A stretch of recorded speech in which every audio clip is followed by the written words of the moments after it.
In this tutorial, we are going to be learning how to create a bunch of new interesting shapes. We're going to be setting up more complex materials. We're going to be using dynamic paint, and we're going to figure out how to work with glass textures, which is also going to be our biggest challenge if you have a computer that doesn't have a graphics card, or like, I don't know, a budget laptop. With a less powerful graphics card, you might start to struggle. I'm going to try and do this entire tutorial off of my CPU rather than using my graphics card to try and show that you can get away with not having the best graphics card and still make something cool. So that's going to be our main challenge today, is working with those glass materials. Now, this tutorial isn't an absolute beginner tutorial. This is more like a I don't know, like medium, like beginner, like the end of beginner. Like beginners can follow this hopefully pretty easily, but you need to know how to use the interface first. So if you haven't used Blender before, I have I don't know where it's going to pop up, maybe, I don't know, but anyway, I have a tutorial that is for absolute beginners that goes through the Blender interface, and it goes through the absolute basics of Blender.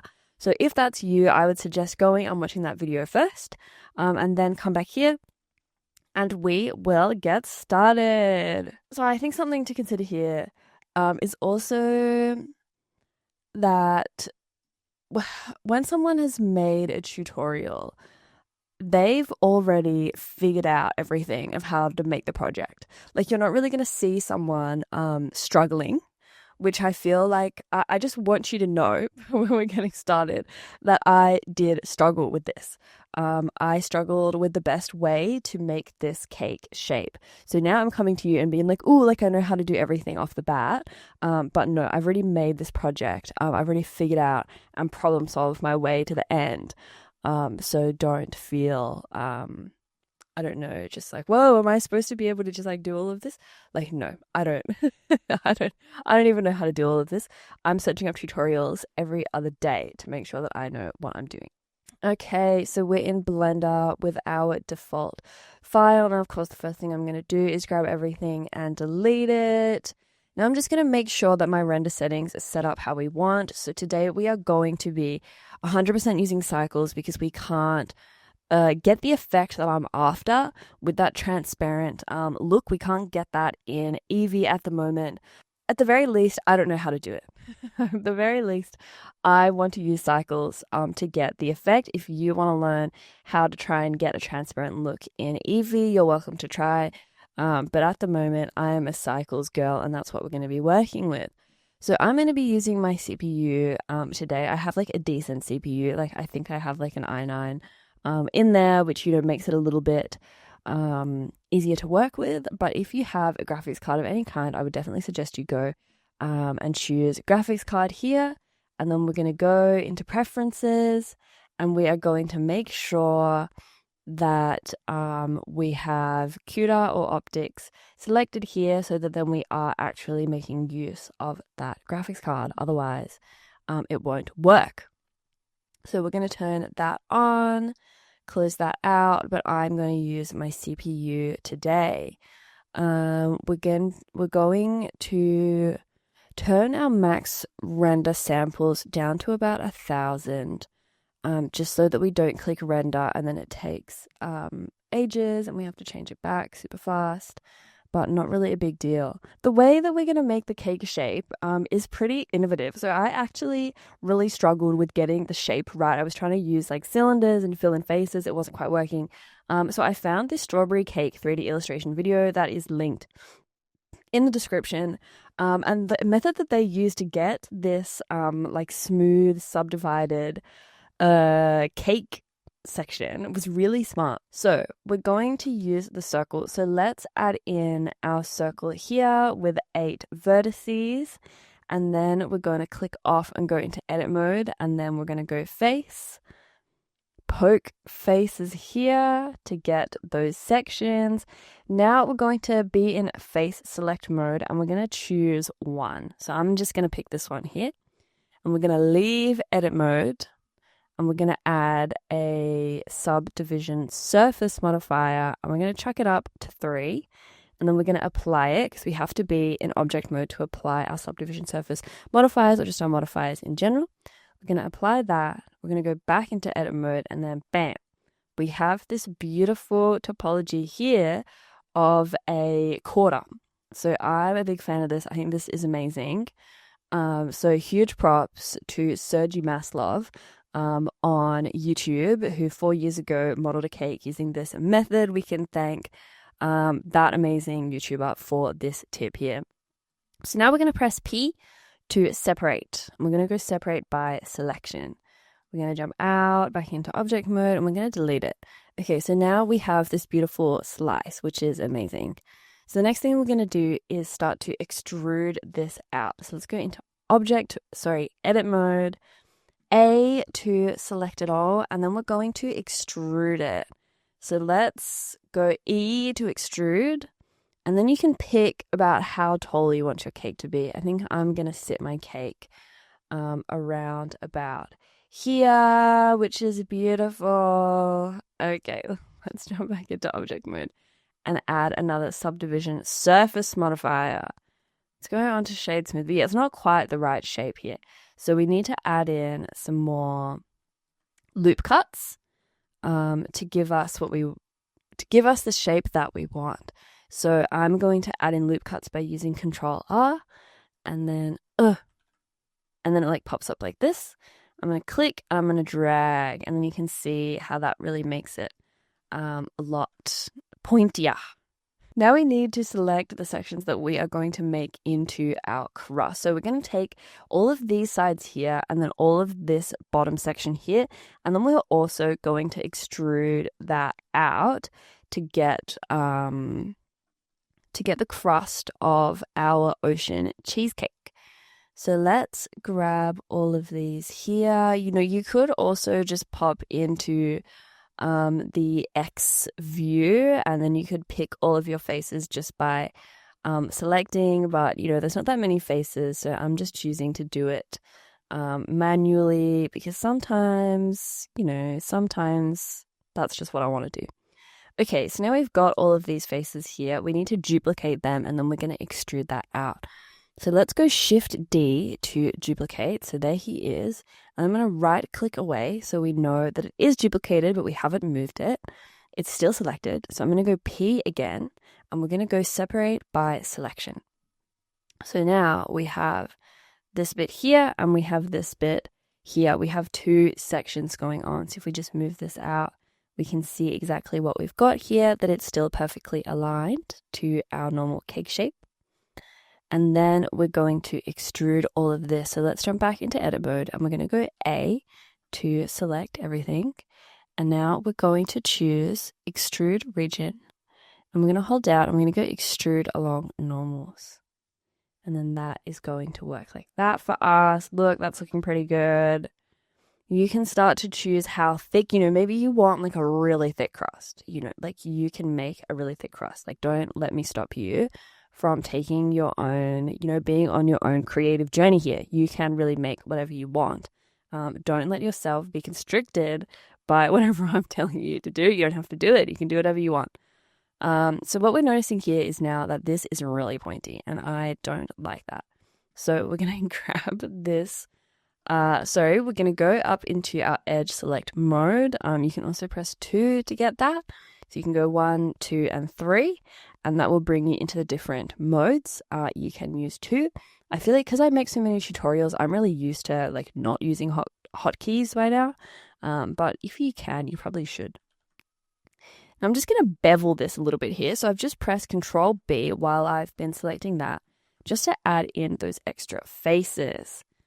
But this is probably also one of the challenges of the project that I also struggled with at the end of my final render as well, that I did before I started this tutorial, is that when we're working with the subdivision surface modeling, it is tricky because both of these they're not applied. We haven't applied our modifiers, which means we have a bit less control over what we're doing. So I'm going to see if I can just move this back a little bit to at least line it up a bit more. So you might see what I did there was I selected this face that I want to move, And then I chose transform orientations. So I will change between these quite a lot. So you have global, which lines up to your axis. You can see that that is actually aligned to our axes already, the gimbal there. You can go local, which we haven't really done any transformations at the moment, so it won't change anything. But the one that I'm choosing today is normal. So that's lining up our gimbal to the normal of this, to the normals of this face, which makes it convenient because then we can move it like this. We don't have to kind of like do all of this sort of stuff. Like we can just move it back really easily, which is great. So we're just going to move this back a little bit here, and we're going to start tweaking this cake shape to kind of get the look that we want. So I also want to raise up, okay, and then obviously here we have to go back into global. I just want to raise this up a little bit to kind of give that nice like effect there. I think is pretty enjoyable. I don't really like this here. I think I'm actually going to so I've just grabbed that using Alt and Shift. I'm just gonna like move it down a little bit. It's just not quite what I want. I think I'm also just gonna grab the outside edge here and maybe just move it down a little smidgy just to make it feel a bit more even. It's just the feeling that it gives me. Okay, otherwise, I'm feeling like that is looking pretty good. But yeah, look, that looked really fast and easy just now. But it took me actually a really long time to figure out the best way to do that. But yeah, there you go. You don't have to suffer. I've already figured it out for you. So that gives us our very basic cake shape. Now, if you want to go in here and start playing with this a little bit more, I think that that is probably a pretty good option. I think that I also ended up moving this down a little bit, which is maybe a bit random, maybe not the best option. But you know, it's, oh, we've still got our, oops. We've forgotten, well, I have forgotten to delete out all of these extra vertices. That I didn't notice they were there because we were in not vertex select mode. So, you know, before we go too much further, let's just make sure that those are all deleted just so that they don't give us any pain later. Okay, so let's just go A to select everything. We're going to go into clean up and we're going to go to delete loose, and then that gets rid of all of those 315 loose vertices. Okay, cool. So now that's all cleaned up. We've gotten rid of our extra vertices. Okay, back to what I was talking about. Yeah, you can play with this as we go. Let me know if you find a better way that you like to do this. It just might take a little bit of time and playing around with the shapes. I think that I'm pretty happy with how that looks. I don't feel too stressed about it not being perfect, but that's also something that we can come back to at the end of the project once we've got everything else sorted. I think at this point, it's a good idea to put in some very basic materials just so that we can get an understanding of what we're trying to make here. So let's just do that because at the moment we can't really visualize how there's going to be things inside. Like maybe we can pop it on a wireframe, but because our materials are a bit more complex today, I think that we should just start to set up our scene a little bit so that we can understand what we are planning on making. So I've just added in a plane here. I think we're gonna have to scale this project up quite a lot in general. It's really teeny tiny at the moment, which will start to affect our materials further down the line. Okay, so we've got our plane. Now I'm just going to add in an HDRI because I think that it's a really fast way to do your lighting. Okay, we're going to go into color, and then mine is like glitching out. I don't know if this is like part of an update or something. Usually I have this preset, so I don't actually have to open this, but yeah, my Blender's just freaking out. Anyway, all I've done is just done a little scroll down, and we're looking for environment texture here. And then we're going to go open. And I'm just going to find a good. I always use this one called Solitude Interior. I feel like I'm just a big fan of this HDRI. I feel like it gives really nice, good, even lighting. So we're just going to pick that for now. And then let's jump over into rendered mode. Oop, and we also need to make this a transparent background. So let's go into our render tab and we're going to go into film. We're going to tick transparent just so that we don't have to worry about that anymore. Okay, cool. Oh god, it's definitely hard working the CPU. I feel like I've forgotten these days what it's like not to have a graphics card. Anyways, so that's looking pretty solid here. Let's just pull up this. This is how I add my my shaders, but you can do it in whatever way you'd like. So I always pull up my timeline. I'm going over here and I'm clicking shader editor. So now this is where it starts to get a bit tricky. I'm going to add in a new material. And just because we're doing it really basically, we're going to add in a glass BSDF. So I've just gone Shift A there and searched in glass. And I'm just going to pop that straight into our volume, into our surface. And that's at an IOR of 1.5. I'm going to turn it down to 1.3. And then, yeah, we can start to visualize what we are after here. I'm going to click over to our crust and go new. And then I'm just going to pick like a crusty color. So it doesn't have to be perfect. But yeah, we're getting there. We can see some of this is overlapping a little bit. So what I'm actually going to do is just click on the cake. I'm just going to ever so slightly scale that down. I scaled it down the teensiest amount. And then we're starting to actually get somewhere already. My poor computer is struggling a little bit over there.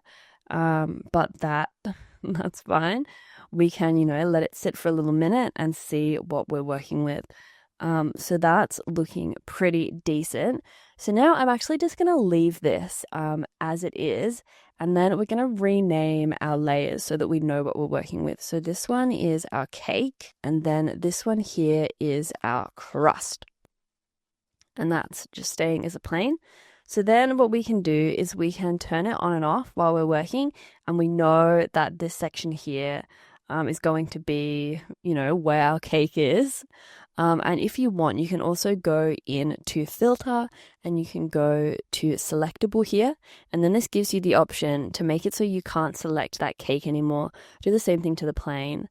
So then you can start to add things in here and move them around without having to worry about selecting the cake. However, I wouldn't really recommend this when we're working with a glass material because it does start to warp the things that are inside it. So you can't really select and move them as easily as you would kind of first think. But anyway, we're going to come back to these materials later on. But now we know that our render view is set up with a couple materials so that we can check what the inside of our cake is looking like when we go into our viewport. When we go into our rendered view. But we can just hang out. We can hang out in our viewport shading, in our solid mode. I'm just reading what's coming up there. We can see what's going on in our solid mode. We have to make that selectable again. I tend to just turn this on and off, but if you're feeling fancy, you can go into your object properties and you can go into viewport display, and you can also muck around with things here. You can display this as wire, so that might be a good option for you if you'd like to see those bounds. But just make sure make sure that you turn it off. Later, I just tend to not really muck around with these settings because I just can't be bothered going back. So what I'm going to do is just be turning it on and off like that because I think that's the easiest method. Okay, so let's start modeling up the things that are going to be on the inside of our cake. So first of all, I'm going to do our sand. So we're just going to use the similar method that we already used here. So let's actually pick the inside of the cake. I think that will probably work better for us here. So we're gonna click on our cake. Click on our cake, we're going to go into edit mode and we're going to press backslash to isolate. Then I'm going to go up here and I'm going to click toggle x-ray so then we can see the inside here because that's what we want to grab. We're going to go into face mode. Oh, let's actually turn off x-ray mode for a minute while we select all of our faces again. We can just go into -Z here and select that if we're trying to be speedy about it. And then, yeah, we can see that, like this is looking a bit funky outside of our subdivision surface, but that's not a problem. I'm going to jump back in to X-ray, and we're going to do the same thing as when we made the crust. We're going to go Shift-D to pull this out as a duplicate, right-click to let it go, P to separate it. And now we're going to go back into object mode, and now we've got this here, which is perfect. Back into edit mode, select it all with A, and then E, we're just going to extrude it up a little bit. Okay, beautiful. Now we just got to make sure that this is all inside the cake. It's a little bit thin. I might make it a bit thicker. Cool. And that's all inside. We can adjust that later if we want. Turn off X-ray here. Let's just jump really quickly. I've just pressed slash to bring us back to our normal view. Okay, we can see our sand inside there. I've just double clicked to get into the middle. And I'm just going to duplicate our material and just change it so that we can see what that looks like inside.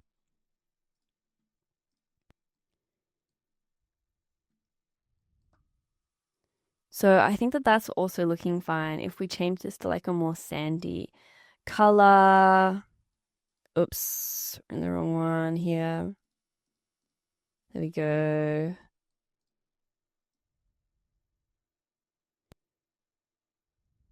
Yeah, I mean, we could even just go red to test it out. Yep, we've now got our sand inside there, which is beautiful. Okay, let's go back to our solid mode so that our computer doesn't explode. Okay, cool. Sand sorted. Let's just turn off our cake and let's edit this a little bit. So I kind of want it to be like bumpy, you know. I feel like it's a bit boring if it's just flat like this. So I'm going to turn on proportional editing at the top here. And then, oh, that's way too big. So that is so huge. Let's turn that down.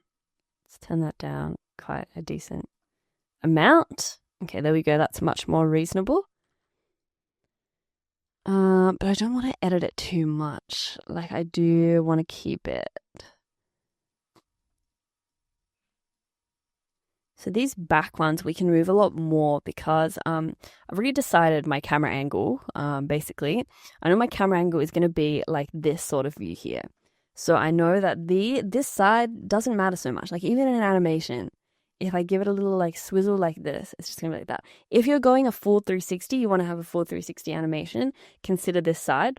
But I'm not really considering this side. At the very most, I think I'm just going to have like a little like this. I don't need a full 360 going on.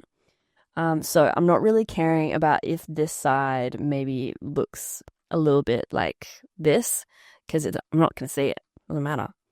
But you know, it's up to your personal preference about how you might feel about that.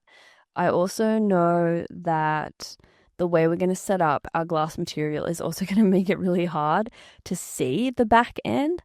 So I'm not too worried about what that looks like, but I just want to give this like a bit more, I just want it to look a little bit more uneven, like the way that sand at the bottom of the ocean, if you've been to the beach, I'm sure you know what I'm talking about, but it's never, I guess sometimes it is flat, but not today, it's not flat. Okay, so that's, I think, a pretty fun shape for our sand. That's beautiful. That's pretty far up. It's annoying me that our origin is out here. I want my origin to be in the middle. So I'm going to right click and I'm going to go set origin. And we're going to go origin to geometry. That always takes me a second to figure out. And we're just going to put that flat on our bottom of our cake. There. Oh, actually, that's not really going to work, is it? Move them up slightly. Maybe we need to move both of these. We'll come back to that. We don't really need to worry about it so much right now. We just kind of need to worry a bit more about getting all of our bits and pieces together, and then we can make sure that they're all lined up properly later on. Okay, let's start to put some rocks into this. Let's get our details sorted here. So you can use a lot of different methods to make your rocks. I'm just going to use an icosphere, and then I'm just going to move it around like crazy. That's okay. This is starting to irritate me with how tiny this is.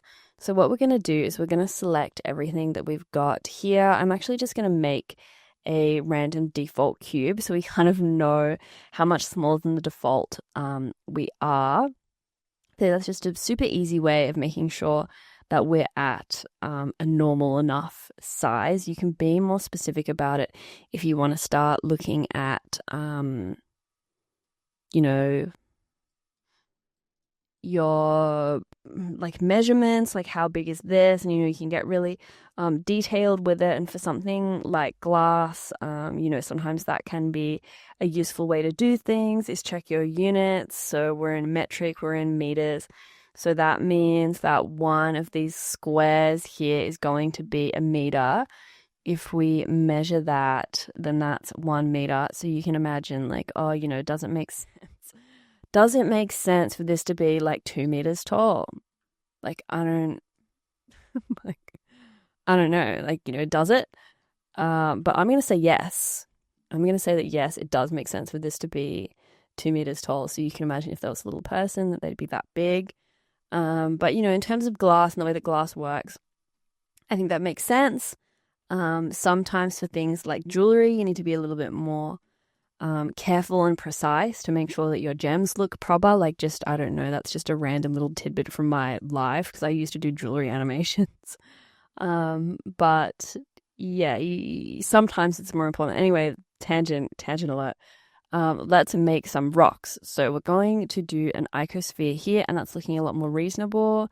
I'm just pulling down the subdivisions because I'm going to subdivide it later anyway.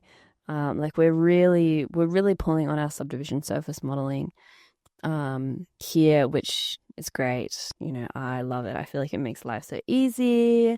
So now I want these like smooth sort of rock shapes. So you can just start to pull these around and get what sort of rocks you think will work. So you're going for this really smooth look today. I'm really into that. But if you wanted to do a more low poly look, you're also totally welcome to do that. So I'm gonna start by really working on this kind of like front section.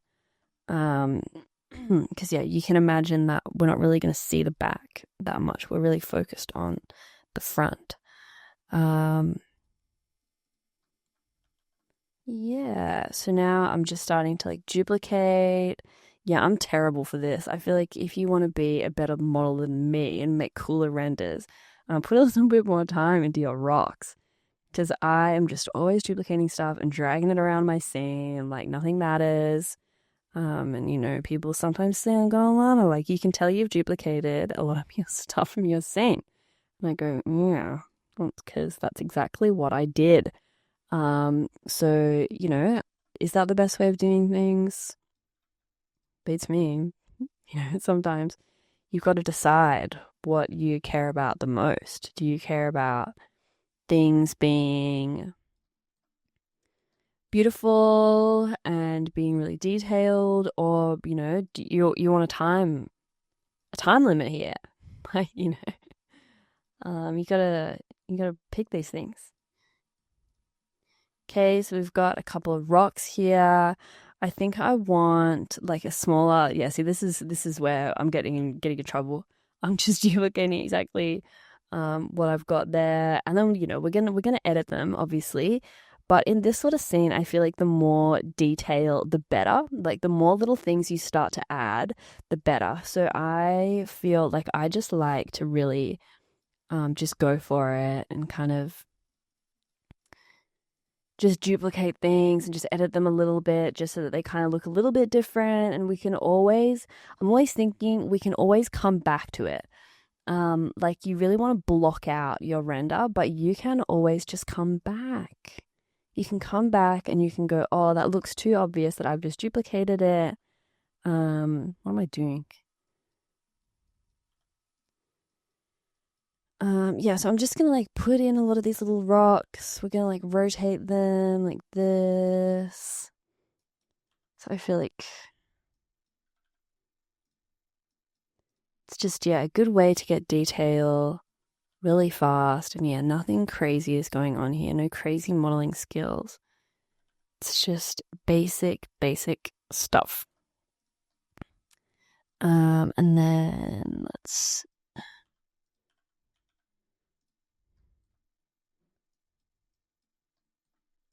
So yeah, super easy rocks. Super easy. Oh my gosh, I thought I wasn't recording there. I was like, no, I am recording, so everything's fine.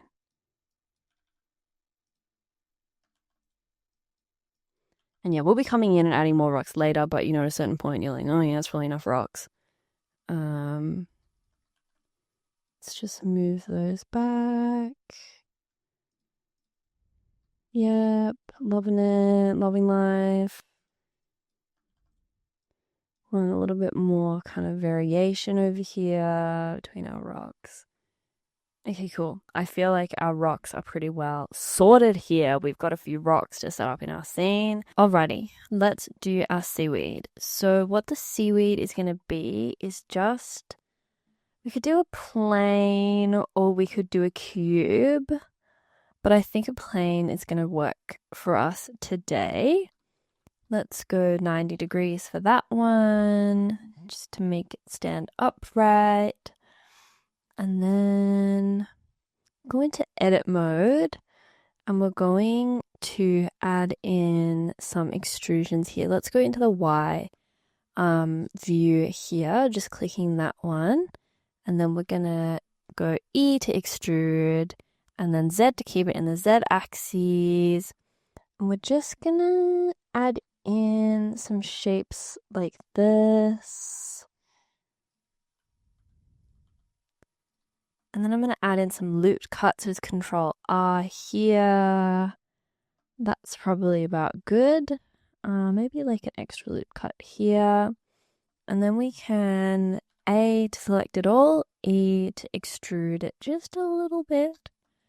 And then we're going to start grabbing these and like rotating them so that it looks a bit more like seaweed.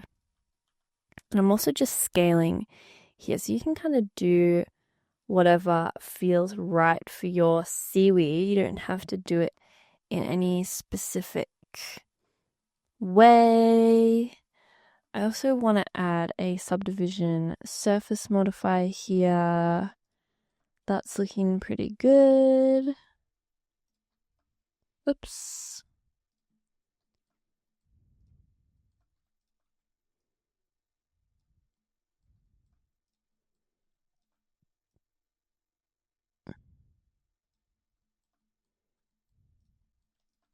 And you can do your seaweed however you want. If you want to make it less crazy wiggly, or if you want to make it more crazy wiggly, or a different shape altogether, you can do that. Let's just like rotate this. Cool, so now we've got a seaweed here. I feel like this is actually looking better than my first project of my like sample render. Okay, and then I'm going to put him over here. I think maybe a little bit smaller. And then I'm going to like just scale it up a little bit. And then we want like a couple of these. Like we kind of want a few in here. I feel like we can just get away with using the same mesh. But yeah, if you want yours, I'm also speeding through this a bit because I don't want this tutorial to be like 4 hours long. You know, that's kind of how it goes. I feel like that's pretty fun. I think in a minute we're going to pop the camera in just so that we can have like a reference that we're working with for like the placement of things, so that then we don't have to go back and edit them all when we do add in the camera. Like maybe like this here, and then let's duplicate another one, and then we'll put it here like this, and then oopsies, let's just move all three of them. And then we've got some of our rocks here. We'll just move those out of the way. Now, a quick trick here is I really don't like how this looks like it just goes bang straight in to the sand. So what I'm going to do is I'm going to cover it up with some rocks, because that means that then we don't have to do much extra work, and then we kind of make that transition a lot smoother between the seaweed. And put these little ones here.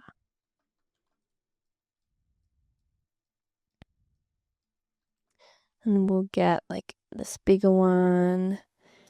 And then I think we'll just, I want my local scale here. So yeah, I'm just going, when I'm clicking on this one, the global isn't really giving me the right like rotation of the axes, so I'm switching over to local because I want to scale it that way, and local will do that for you, which is so useful. But yeah, this is where we start wanting to get our camera set up so that we can make sure that these sorts of things are covered.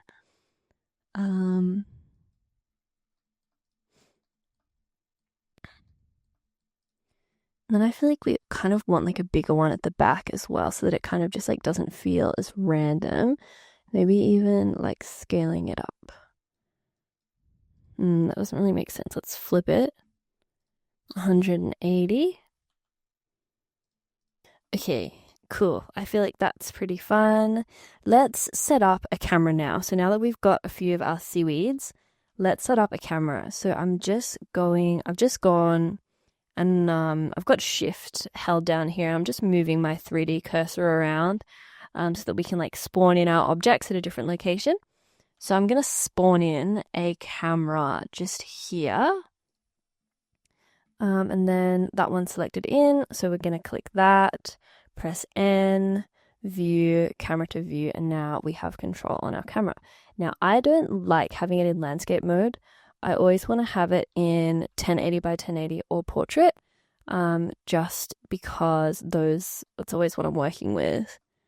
So let's turn on our cake and let's like pick a good angle. I feel like I quite like it here because we also are going to have like a ripple up here, and I feel like I also want to highlight that. Like I don't want it to entirely be about the stuff inside. I feel like I really want it to be like, ooh, the cake. So we're gonna do it like that. But of course, if you wanna do it like this and focus more on what's on the inside, that is also something you can do. You don't have to follow me exactly. If you feel like some way is going to be more interesting for you, then you do it that way. There's no pressure to follow what I'm doing. We're going to turn off camera to view there. And then we're going to turn our cake back off. So then, yeah, we can see what's going on. It's like, okay, so probably should have done the camera a little bit earlier, so that then we can... Oh, how are we going to cover this one up?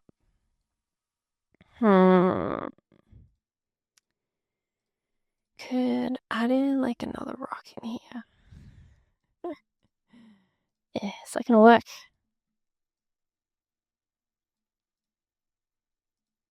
Not really, hey. Let's try and make this a bit more flat, maybe. And then maybe we can pull... Oh, look, what if we did like a little one? And we make like a little one in the front. So then that one will cover the other one. Yep, okay, that's working pretty well for me there. Just bring him forward a little bit. Okay, cool. Yeah, those are all pretty similar. So I feel like it's nice to also go in and start to edit these. Like I feel like this is a little bit too similar. Like usually, for things like rocks, we can get away with it. But for our seaweed, it might be a little bit too obvious. I'm just going to press G and like pull it around a bit. Just like moving things. Still got our proportional editing on as well. That makes things a bit easier if that's something that you've turned off. I think that this is a pretty good time to have it on just for these kind of like natural looking edits where I feel like it's kind of easier to model natural things because you can get away with just like moving things and it doesn't have to be this like perfect. I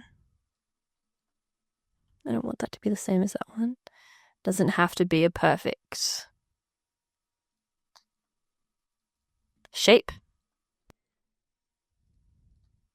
Like just moving these a bit more. You can even rotate those as well. Oops.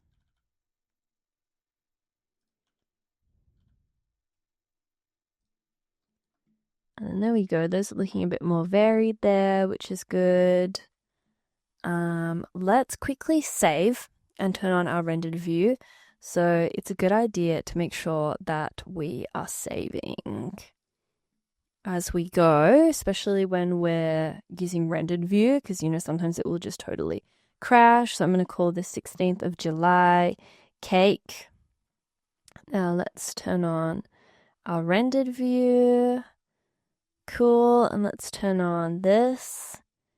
Okay, cool. Let's see if we can get this rendering itself. Oh gosh. And then if we try and select these things, like you can see how that's selected there. But when we're looking at it through the glass, it is completely moved. Like all these things are moving so much. Let me turn on my GPU just for like a second. Oh gosh, you can see how much faster that is.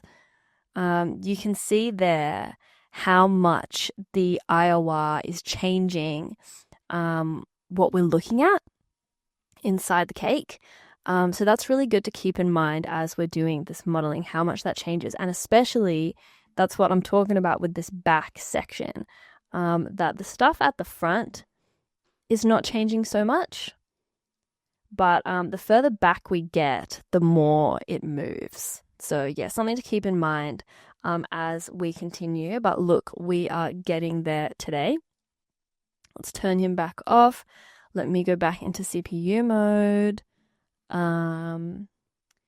Okay, that's our seaweed. I'm gonna add, I like to have a little extra one down here. I feel like it's just like a nice, oops, and that's what happens when you have it on local and you move things around. I've forgotten to change that back to global. So let's go back to global, and let's move him around here, coming out of my camera. Just want like a cute little, those are a bit too far over. Push him around.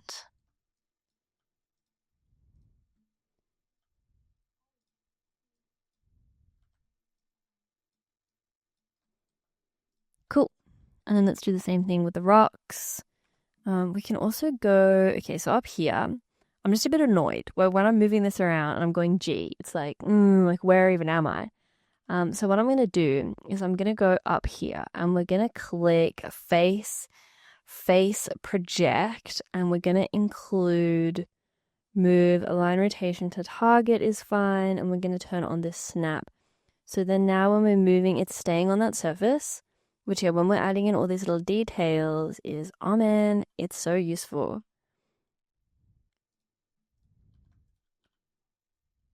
And then, we're going to go back and edit these. Like obviously the rotation isn't quite what we want. So let's just turn that back off now that they're in the right place. Sorry, I pressed T and my toolbar disappeared.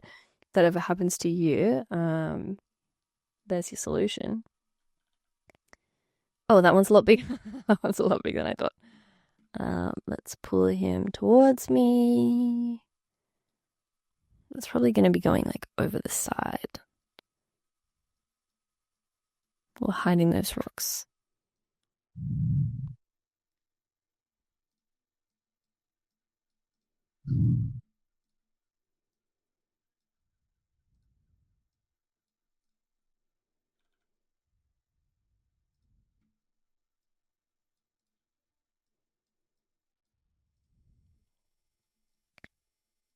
I don't really like that one. I think he's gonna go like little. So I feel like it's really good in these sorts of scenes to have a lot of those tiny details. Like you want to have some big things and some really, really little things. I feel like it just makes the scene feel so much more dynamic, I feel like is the word I'm going for, but I don't know if that's quite the best way to describe what I'm trying to describe. Maybe a bit more alive. It feels more full, more interesting to look at. Okay, cool. This is coming along pretty decent. So that's our seaweed and our rocks sorted. So the next thing on my list is to do our fish. So we're going to make a fish using a plane.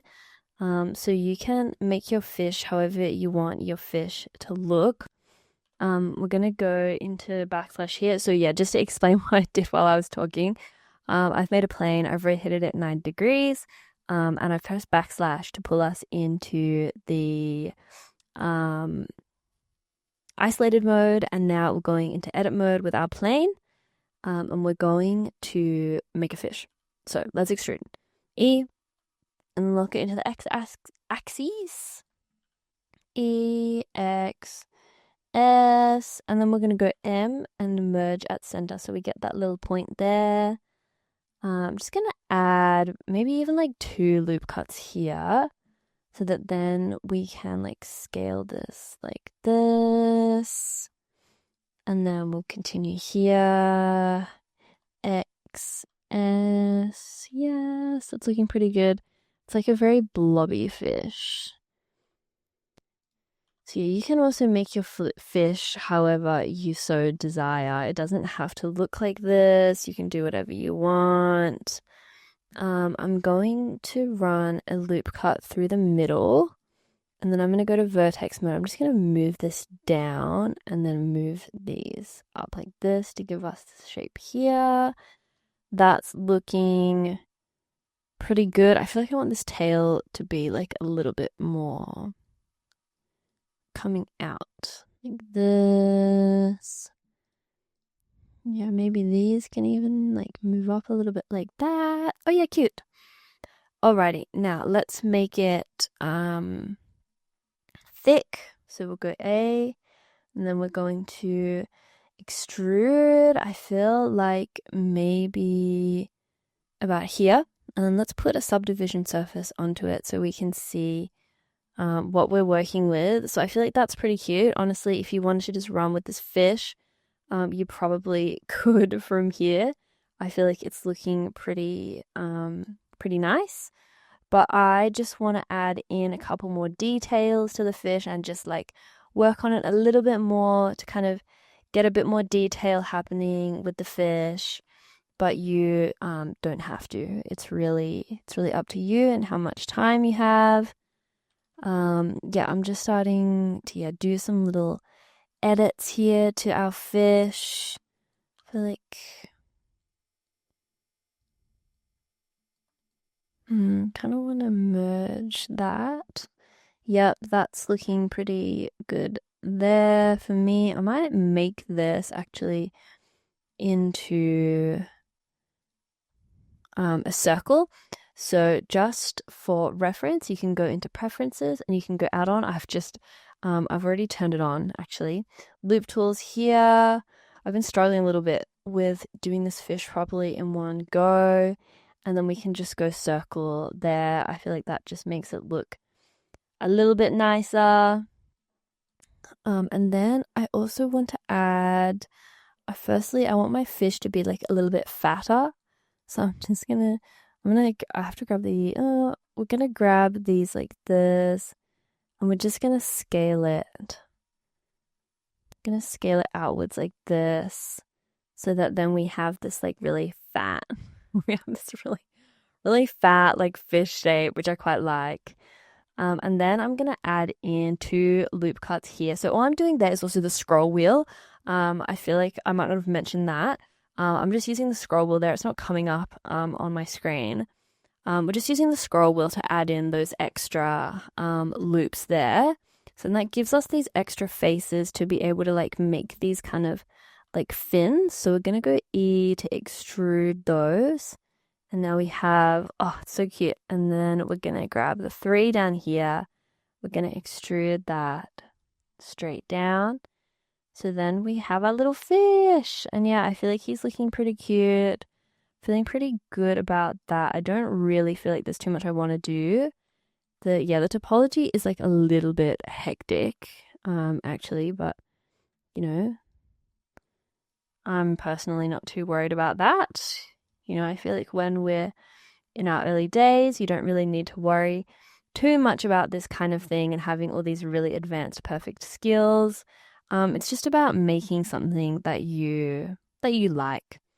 I'm gonna change this into normal and then just like pull this up. Like, yeah, I'm just doing some tiny little edits to my fish basically to just kind of get the shape that I want, which is just really based on my personal feeling at the moment. It's probably a few too many cuts going on here. I wonder what happens if we right click on these and then we go dissolve them. No, we've got too many cuts there. I feel like I don't want to get rid of all of them. So I think that should be fine. Okay, and then that's our fish. But yeah, feel free to make, sorry, I'm doing things a little bit too fast. I've right clicked and I've gone shade smooth here.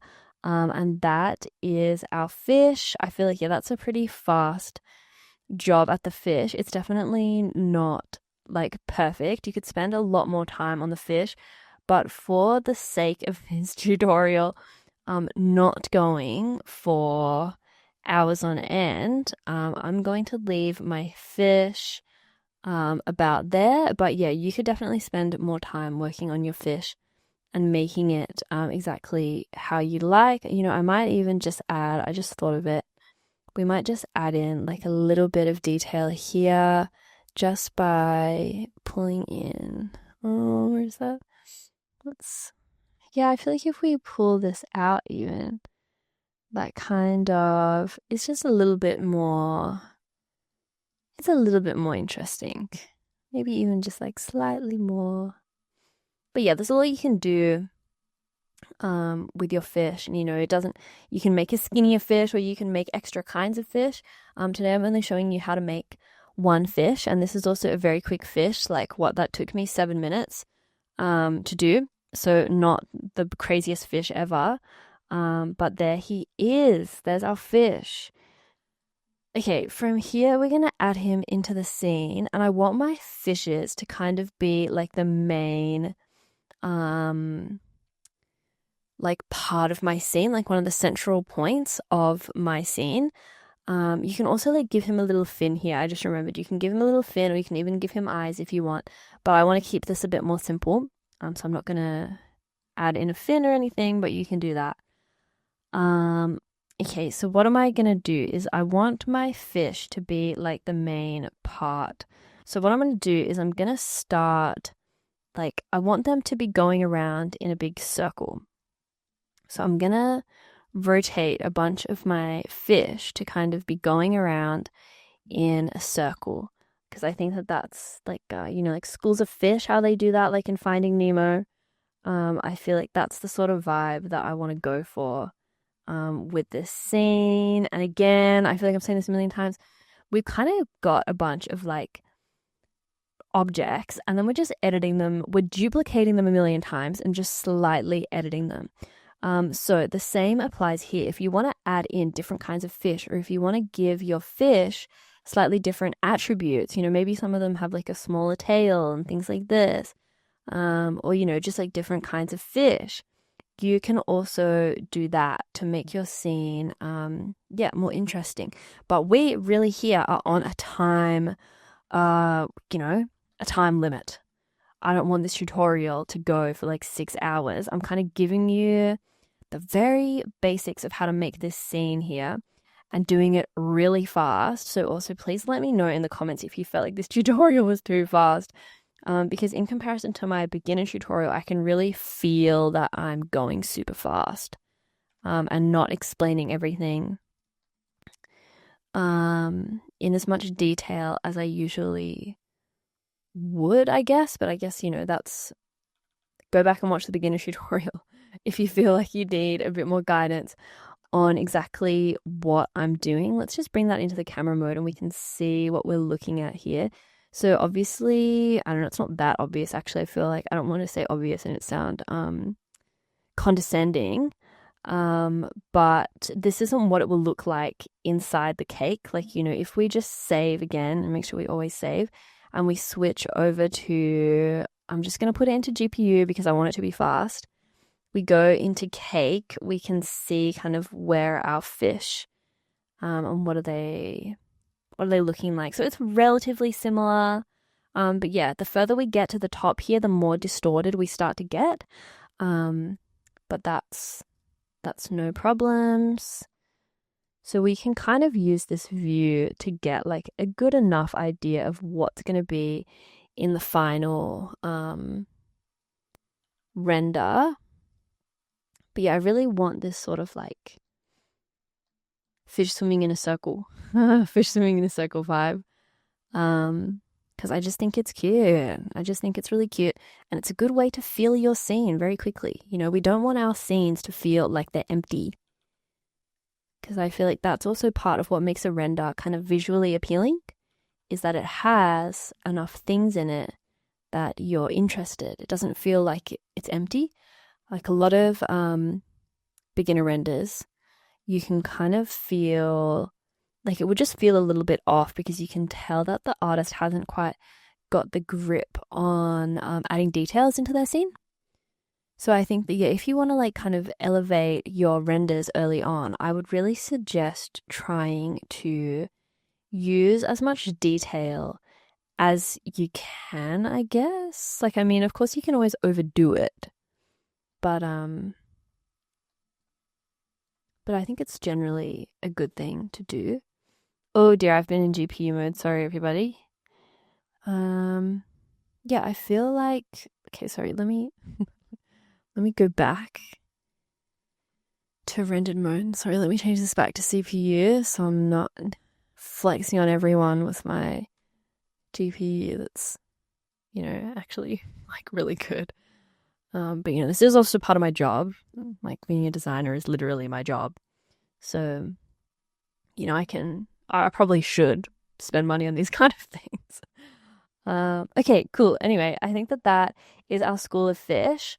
I'm also going to have some other little baby fish. So I'm going to use the exact same model again, and I'm going to just have some little wrong way. Have some little tiny ones. So we have like our main school of fish, and then we're also just going to have some little itsy bitsy babies, especially towards the front of our scene here. So let's just make sure that's not crossing over the boundaries. But yeah, like, over with our seaweed, like that tends to be where fishes kind of go so they can find some food. So it makes logical sense for there to be like a little fish or two hanging out in this corner, doing fish things. And then we'll do the same over here. Nah, we need to keep it on clipboard, but I'm not really a fan of having to move them like this. Yes, it's so cute. I feel like second, yeah, I feel like since I've already done this, I feel like I'm actually quite enjoying doing it again, and I feel like I'm improving it from the first go. Look, we can like have him be hiding in there, so it's like little fish. So cute. Okay, let's have another fish over here. And yeah, I love to leave like little storylines in my scenes where I can. Like I feel like, yeah, I love the idea of like the little fish are playing, and if you look closely enough at your render, you'll be able to see like, oh, there's little fish and they're playing. I feel like that's really cute and fun. And it just brings life to your scene as well. Alrighty, that's our fish completed. Now let's move on to another sea creature, our starfish. And I'm also feeling a bit like I want to have some more rocks in this area in the middle here before we move on to our starfish. Just feel like, yeah, I don't really like how there's so few so few rocks in this area. Okay, that's those ones. Okay, let's move on to making our starfish now. So the starfish, I find the star shapes are like, I don't know, more difficult than you'd think. Alrighty, so to make our starfish, I've just shift right clicked over here.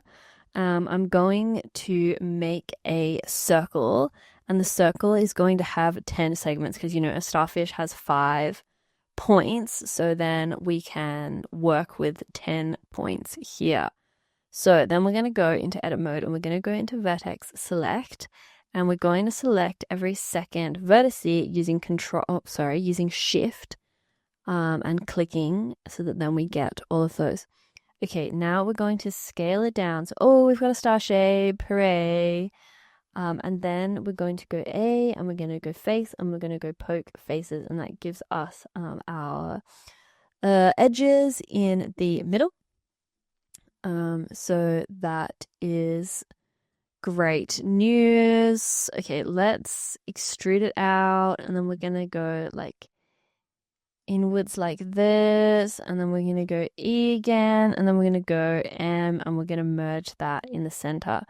So now we have this like star sort of shape that's been extruded. I'm just going to fix this up a little bit. I feel like I want it to be a bit more like this. Okay, that's looking great. I'm just going to backslash so that we can see what's going on here. And then let's add on our subdivision surface. And then, oh my gosh, it's just looking so cute. How cute is that? So yeah, we can see, like if we turn that on and off, we can see what's happening here. So what I'm going to do is I'm actually just going to pull in these slightly more. Let's turn that back on, and then we can see that that's just like tightening that up. So I'm happy about there. I think is a pretty good spot for me for the starfish. Just on the bottom, I'm going to grab this vertex and I'm just going to move it up a little bit. We don't want to go too much, but just a little smidgy, just so that you kind of have a slightly like concave, I think that's the right word, look for your starfish. Anyway, that was so fast. That took me a lot longer to get the shape right at first. So now we've got our starfish. I quite like these starfish to be pretty big in the scene. I'm just jumping into camera mode so I can get an idea. I kind of want one to be like floating, like he's floating in our scene. And then I want another one where he's on like a rock. So I think I'm actually going to pull this rock from behind and move these ones further back. We'll just bring them up a little bit. I think that this rock will do pretty well because I want it to be towards the front of the scene so that we can actually see it. And then I'm going to move our starfish on to him.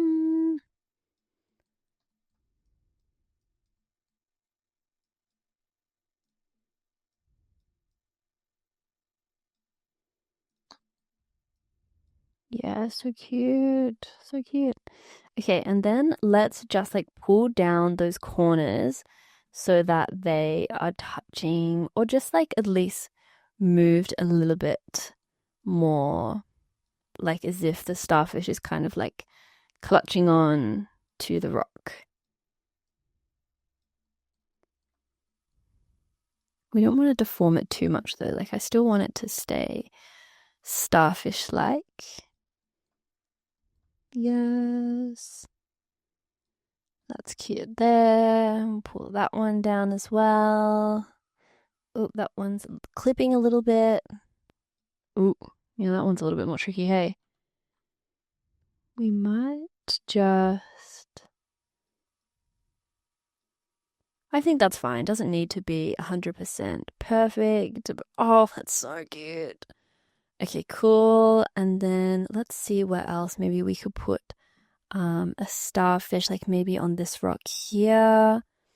Or we can put one on the ground as well. Just like maybe here's a good spot for one. We can always change it later. So I tend to use pressing R twice quite a lot to rotate. That makes it easy. Hopefully, editing me has also put a bunch of notes on the screen about some of the shortcuts that I'm using because, yeah, again, I feel like I'm really speeding through this and doing things really quickly because I know that once we start making any kind of more complicated scene, that our tutorial is going to take really long. And, I also have to keep in mind that people don't really want to stick around for that long. So you need to balance between giving as much value as I can, and also keeping it quick. Okay, that's cute. Yeah, let's add one on the ground. I think that will also be nice. I think I might also grab some things to put in our like background a little bit more. We can cover those up. I think that's fine. And then maybe we can just these rocks in a bit more. So yeah, I really go ham on the double R because yeah, it's just so easy to rotate in a crazy way. Really, really fast. This area is feeling a bit empty, so let's put in some more rocks over here. Even some more like little teeny tiny ones we can do. Little babies. Cute. Okay, our scene is starting to feel actually pretty full.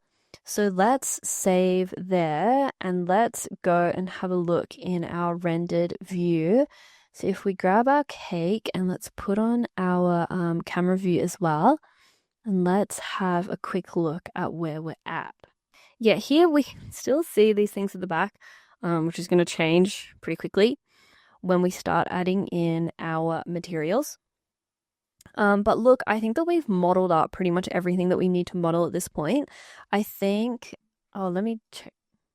Okay, we also need to add in some strings of bubbles. Oh, my poor computer. Okay, we need to add in some strings of bubbles here. So let's turn off our cake and let's grab some bubbles. So what we're going to do, actually, before we do that, let's just like collect everything of one kind and let's just like group it into a collection. Sometimes I also like to organize my scene by joining things. So like maybe because this is one here, I'll go Control J and join them all into one. And then this will be called like Fish School. And then like maybe we can grab these little guys and join them. And we can call that Tiny Fish Left. And then we can grab these two, join them up, and go Tiny Fish Right. Yeah, this is just a way that I will organize my scene as like similar objects. But it's up to you how you want to do that. And then these are all of our rocks here. So I think I'm just going to make these into a collection because it is nice to just be able to drag them without having to separate them. So this will be called Rocks. Create. And then that just makes our scene a lot easier to work with. So here we've got floating starfish. And then we've got front rock starfish. And then we've got our back rock starfish. Hello, where are you? Oh, sorry, I'm looking at the wrong thing. Back rock starfish. Okay, beautiful. I think that's most of our things. We should do our sand here. Oh, and this is our ground starfish. And then we've got we've got our seaweeds. I think maybe I'll keep these as a collection because I want to be able to edit them more freely. We'll go M and we'll go seaweed. Perfect. Okay, So the last thing left to model is some bubbles. So now that we have our scene is a bit more sorted out, let's add in some bubbles. So all I'm going to do is use a UV sphere and make it really small. I feel like we don't need anything dramatic for our bubbles. But I am going to like make a bubble stream here. So I'm actually going to take us over to the back where it's a bit more empty. I'm going to make this like a bubble stream. So I'm going to duplicate a bunch of bubbles. I feel like I do prefer to do these things manually. I feel like you just get like a better outcome when you do these things manually rather than trying to like use particles or like geometry nodes or something like that to make these things work. Like you know, obviously you can use whatever method you like. I feel like the thing about Blender and also design in general is that there's always a billion ways to get to the final outcome, and no way is wrong or right. It's all just preference, and there's no, there's no pressure. You can just do whatever you want. So yeah, if you are like, I think that if I did it this other way that I've learned recently, it would be faster, then you do that. Like, don't let me stop you. Okay, so we've got one like bubble stream here that I quite like the look of. So I'm actually going to join this and call it bubble stream because I'm going to put these around my scene. So we've got like, I feel like some bubbles will be really cute around our seaweed. And we'll do the same thing over here. Make sure that's lining up okay. And let's just rotate it so that it looks a bit different. Perfect. And then we can also like duplicate this to go upwards. And then you can move it around like this a little bit. Same thing here. I'm just gonna like move it like that. Cute. And then we'll do the same thing for some rocks, maybe. Just like over here and over here. Don't really want it to be clipping with the fish. There we go. Yeah, so cute. Okay, cool. So from here, we've modeled all the things now that we need to have for this scene. So what we are working on now is our materials, and the materials for this are like relatively complex. So let's get started. Okay, I'm also going to jump to GPU because I can see my camera glitching out because I'm using CPU. So yeah, but keep in mind that just be patient with your computer. Generally speaking, I would say that you can get away with using cycles if you're patient on most computers that have a graphics card. When I started doing 3D, I think I was working with a 9060 and then I upgraded to a 1070 and then I got a job and I upgraded to a 4090.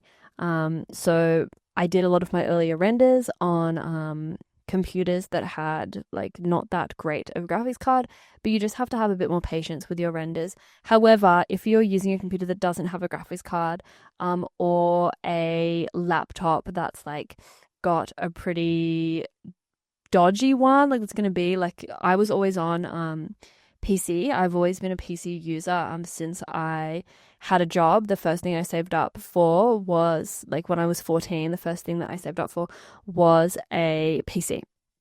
So I've always been a PC user, so I can't really talk to using Blender on your laptop that doesn't have like you need a more expensive laptop basically to kind of run 3D comfortably. But yeah, don't be alarmed if yours isn't running as smoothly as this, because obviously I have like one of the better graphics cards that's been released in the last few years.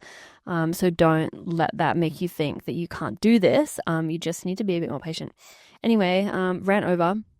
So working on this material, this is definitely the most complicated material.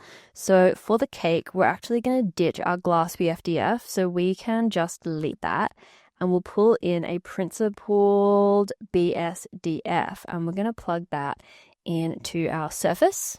And then I'm also going to grab a principled volume, and I'm going to chuck it into our volume there. And I'm also just going to pre-make it a nice color. Okay, so now we need to make this see-through. So we're going to turn our IOS slightly down just because I know I just prefer it to be a little bit lower here so it gives less distortion. And then we're going to go down to transmission and we're going to turn that up to 1. Okie dokie. And then we are going to, yeah, that's fine. That's just the BSDF doing that. We're going to turn the roughness down and we can see that we've got this it's looking quite like water again. And then we're going to plug in our volume here and that's looking really dark. So we're just going to double check our settings here. If we go over to our light paths, if we change this to full global illumination, we can see that that is looking a lot more normal. I feel like I've been having a couple troubles with this and a few inconsistencies actually. You might have noticed that I had some of those materials like shaders already coming up when I'd searched, just because I've had a couple problems actually this time round of it sometimes being light and sometimes being dark. I can't actually figure out exactly what was going wrong, but if you put this into full global illumination, it's going to give you the effect that you want if you're seeing any problems coming up when you're in default. So that's just in a render and then it's under your sampling, so it will just be under that, and you can open that, press this button here and choose full global illumination. Just means that more bounces are getting rendered, but yeah, if you don't have a GPU, that's also going to be a bit rough on your computer. Okay, so from here we're going to adjust this so that we can still see everything. So I'm just going to turn the density down a little bit. I just also found that in Blender that this way of doing things was just the nicest way to get this really beautiful teal kind of see-through. I feel like this was the best way I found to make something that looked really fun and beautiful without being too realistic. It still has that cartoony sort of vibe to it. That's why I chose to use a principled volume here rather than working with roughness and things like this, or just changing the colors in here. That's also something that you can do, is you can change the color of your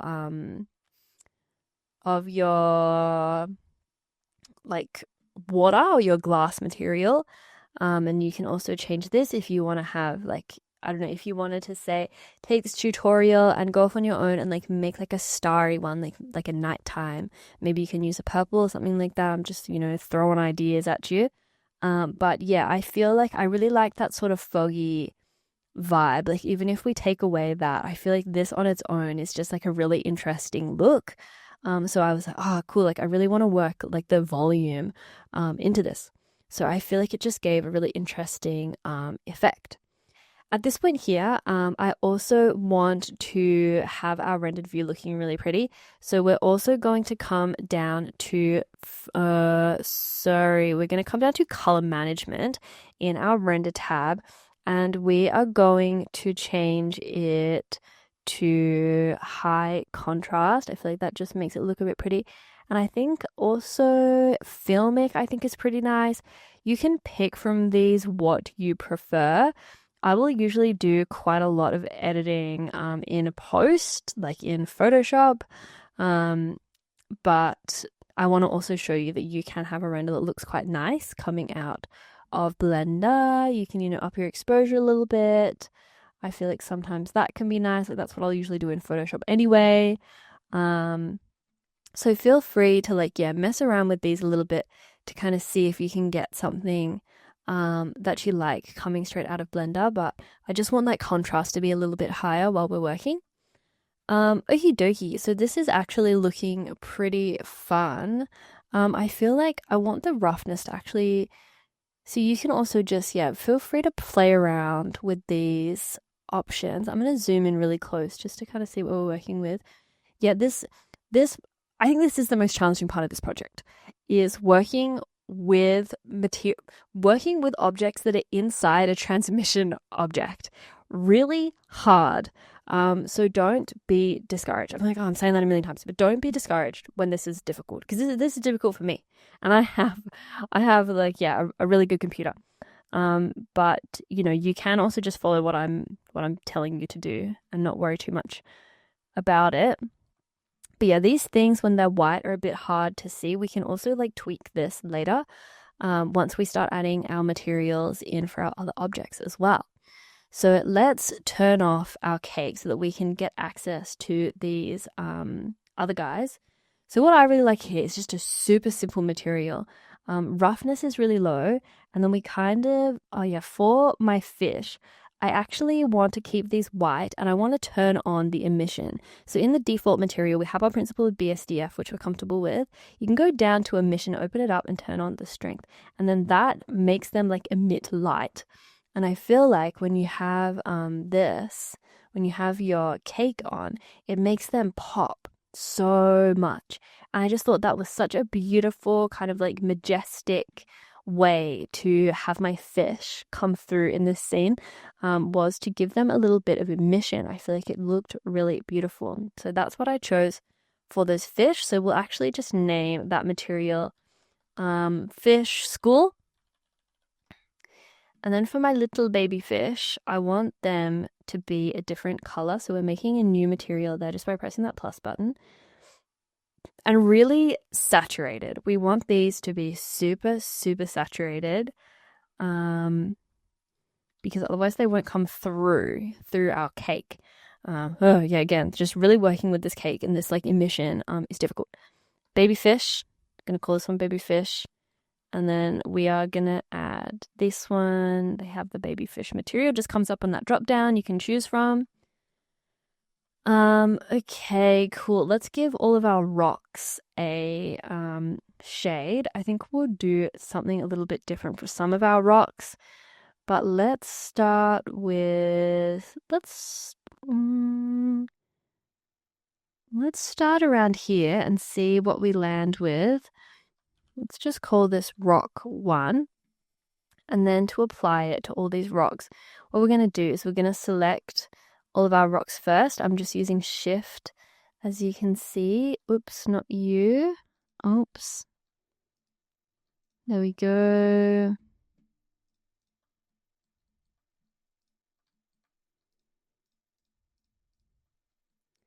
Grab all those guys. Grab them all.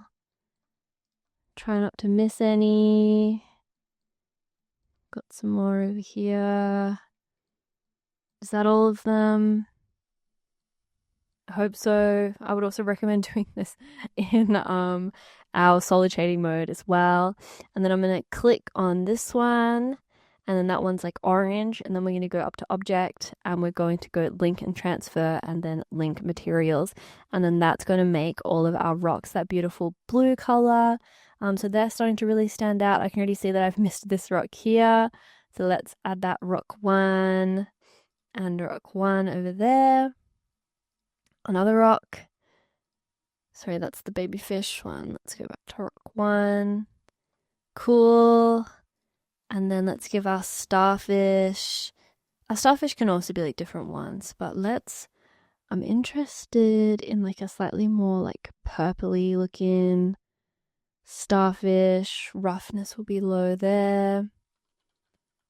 We'll see what works once we turn our cake material and object back on. Oops. Who are these guys? Did I like bring in? Anyways, starfish down there. Great. Okay, now we just have our seaweed left to do. You might also be wondering at this point, Lana, why are you making all of these really strange blue colors? It's because I tried making them like green, for example, as maybe you would imagine a like seaweed to be. But I found that it looked, I just really didn't like how it looked when it was mixing with the aqua of the volume and the glass. I feel like it just looked really weird.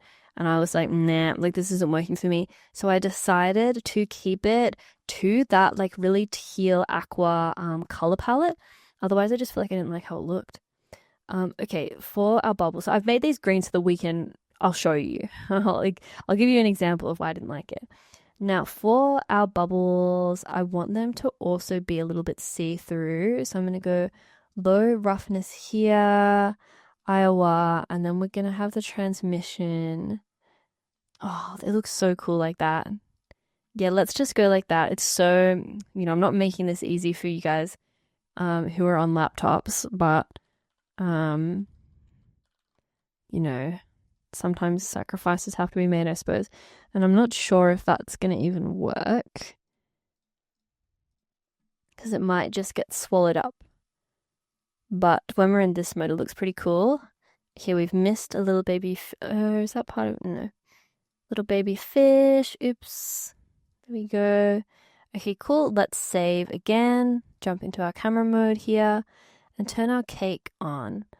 Cool, cool, cool. So yeah, so you can see what I mean with some of these colors. Like, I mean, maybe your personal preference is that you think that that looks fine, but personally, it just wasn't the vibe that I was going for. I would really wanted this like beautiful, like aqua and white sort of vibe, and I just felt like it just wasn't working for me.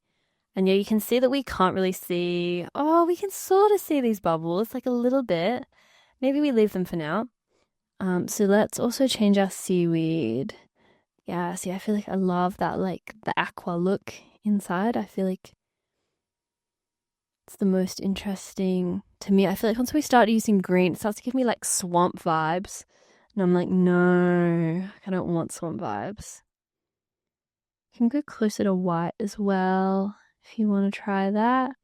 So that's our seaweed. And then let's see about the starfish. I feel like I want it to be a little bit of like a brighter color. Yeah, they just sort of start to lose them a little bit. Otherwise, and then our rocks. Let's see if that's. I feel like some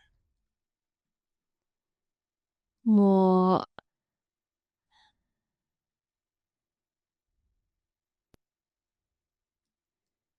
like darker. Yeah, I feel like once those go darker, they also start to look pretty nice. See if we can bring something like that in for our seaweed as well. Slightly darker color. Also don't want it to look too spooky.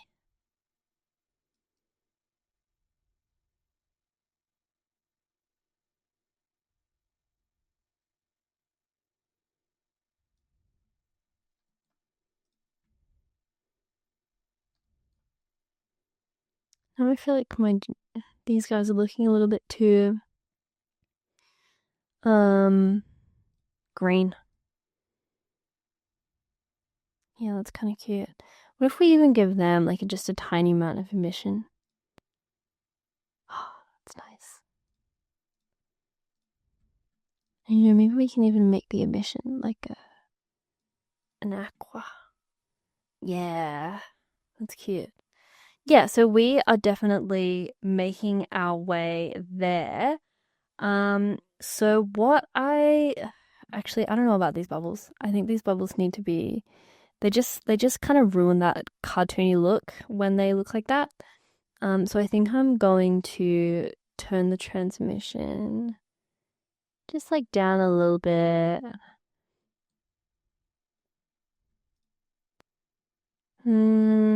They don't look wide enough. Yeah, that's cute.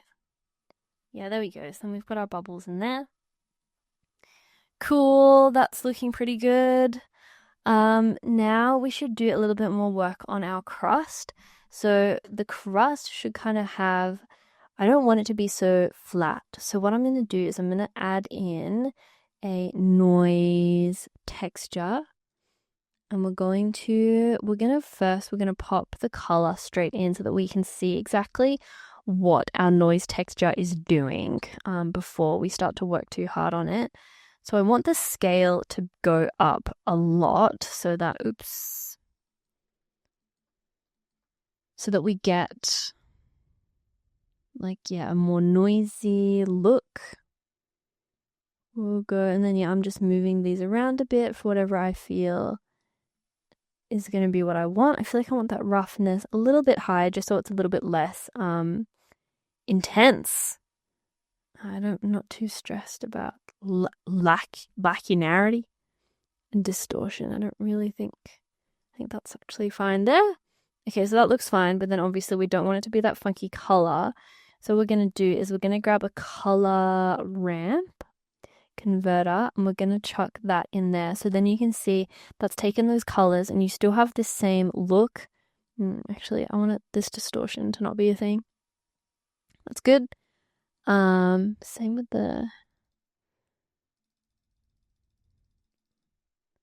lacunarity. Oh, that's not quite right, is it?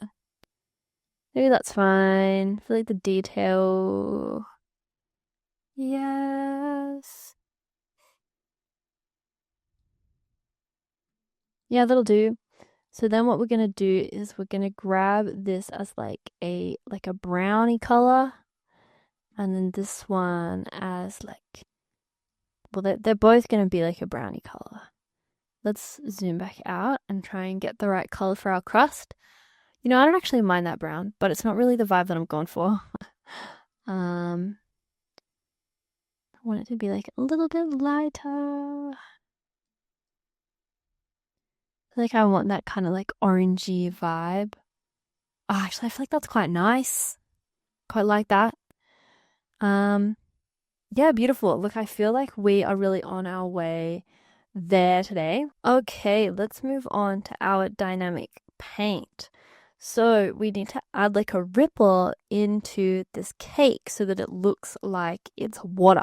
To make our ripple, we're going to start by adding in a sphere at the top of our cake just by using that 3D cursor there. We're going to use a UV sphere. I'm going to scale it to around about here. And then I'm going to grab our cake and we're going to go to the physics tab and I'm going to add dynamic paint. I'm going to go canvas. I'm going to go add canvas.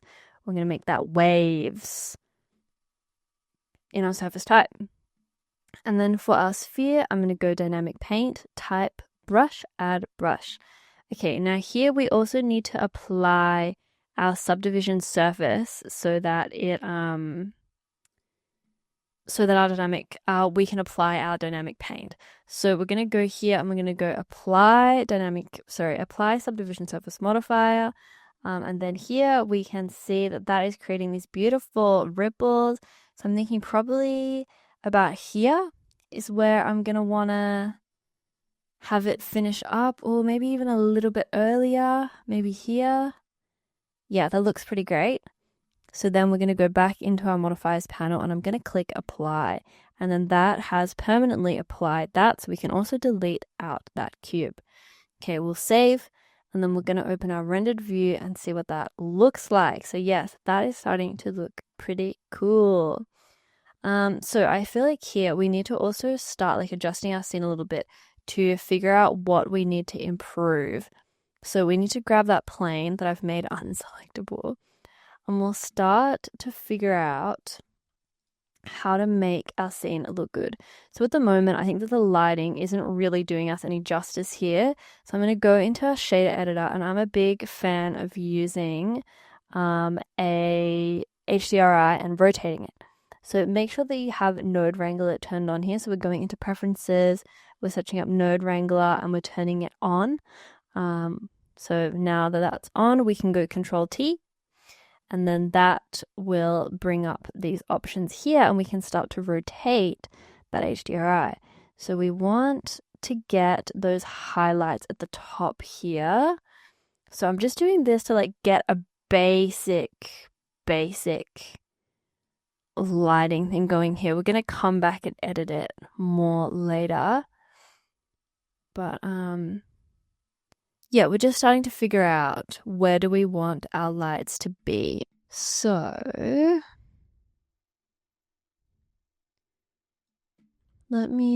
feel like I want to just work with one at once. Yeah, I feel like I'm really liking that light there. I feel like that's giving that really nice kind of illumination there. But the HDRI isn't fully doing it for me, so I'm going to start adding in some more lights into our scene. So we're going to go Shift A, and I'm going to bring in a light here. And I'm going to move him back and scale him up. I also just like my light to be discs. So that's something that I do frequently is I'm a big user. Oh, see, that looks so nice already. We're really starting to get that sort of vibe that we want of this really like beautiful aqua. Oh, I love that highlight on that top there. It's really doing it for me right now. Really, really into that. Okay, so that's looking pretty nice. That's kind of like where else do we want to highlight? I really want to get that highlight on the ripple. I feel like that's a really good spot. And then I'll also just like turn my lights on and off quite frequently to just sort of like see what it looks like. I do quite like that there. I don't know.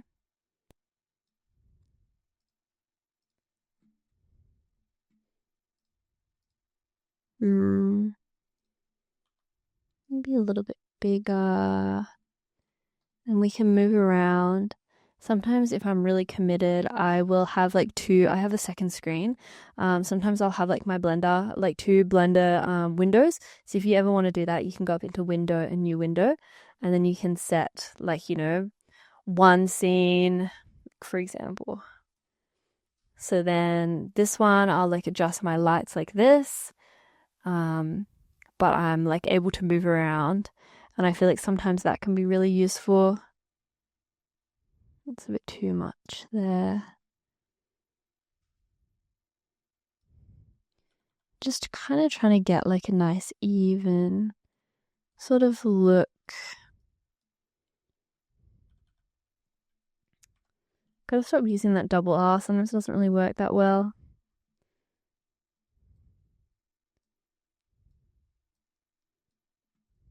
Yeah, I feel like that's actually pretty nice. I do quite like the shadow that it's casting. Like, I feel like it's nice having it kind of like cast a shadow towards us and the light is kind of on elsewhere. I think I'm actually going to add one more light that's behind. I feel like I quite like that technique of having a light like directly behind your object, especially when it's something so like sweet like this. I feel like having that kind of glow popping out from behind is actually pretty nice. Um, let's see if we can get it to work. Let me get rid of this. Turn this one up a bit more. But yeah, you can see it's like clipping in there, which is a bit annoying. Maybe for this one we should use a rectangle. Try and make him.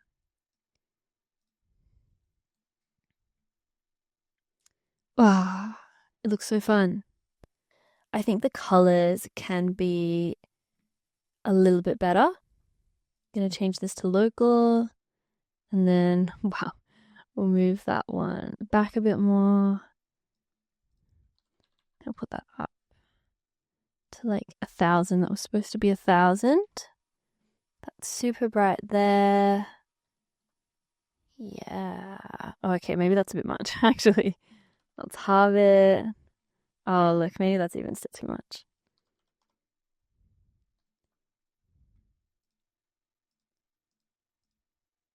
It's not quite where I want it to be. Yeah, okay.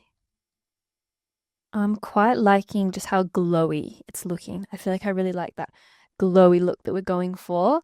But I'm not entirely satisfied with the look of these rocks. So let's just start going in and adjusting things a little bit. I think that we're also going to need to do something with the sand. It's just we might need to add that like noise. I might even just grab these two and bring it over to our sand because yeah, my scene's really noisy at the moment, so it's a bit hard to tell. Um, but there's no texture on the sand. So let's just pull these ones like up quite a lot. And then we'll just leave that for a second to render a little bit so we can get an idea of what we're looking at. Should be fine. Okay.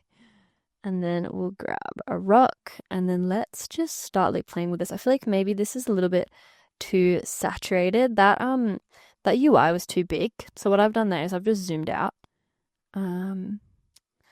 Maybe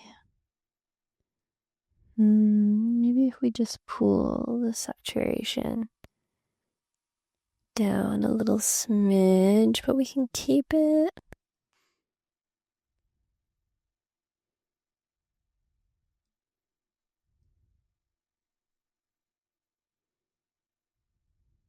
They look quite nice even when they're light, to be honest.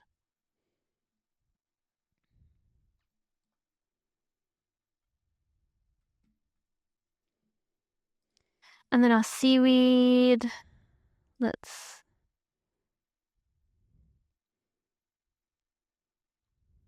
What is the seaweed?